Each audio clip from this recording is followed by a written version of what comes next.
What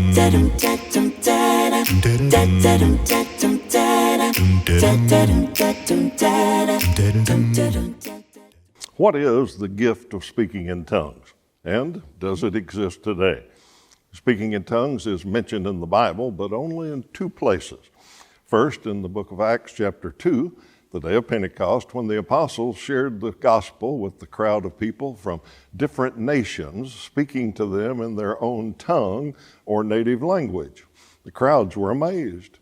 "How can this be?" they exclaimed. "These people are all from Galilee, and yet we hear them speaking in our own native language." Acts 2, 7 through 8.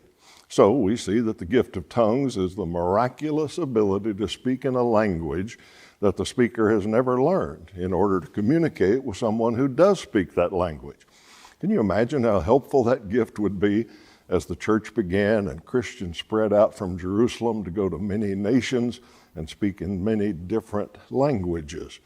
The only other mention in all of the New Testament books about speaking in tongues is in 1 Corinthians chapter 12 through 14. There, the Apostle Paul was writing to correct problems in the church in Corinth. It appears that some Corinthian Christians had the gift, but were using it to kind of show off or demonstrate their spirituality in worship. Listen to what Paul said to them. "If you speak to people in words they don't understand, how will they know what you're saying? You might as well be talking into empty space." 1 Corinthians 14:9. Since Paul was a missionary in foreign lands, he obviously used his gift a lot. So his correction of the Corinthians, he concluded with this. He said, "I thank God that I speak in tongues more than any of you, but in a church meeting, I would rather speak 5 understandable words to help others than 10,000 words in an unknown language." 1 Corinthians 14, 18 to 19. The Apostle Paul utilized the ability to speak to a foreigner in his own language, but condemned using it when no one could understand it. Now, does that gift exist today? No, it does not. First, note that Paul said it would end. "As for tongues, they will cease," 1 Corinthians 13:8. We know from history that ending came pretty quickly. 1 Corinthians is the only New Testament book to even mention the gift of speaking in tongues. But there are Christian groups today who claim the gift still exists. Several charismatic groups and denominations practice what they identify as tongue speaking, but it's evident that whatever they are experiencing is clearly not the New Testament gift of tongues.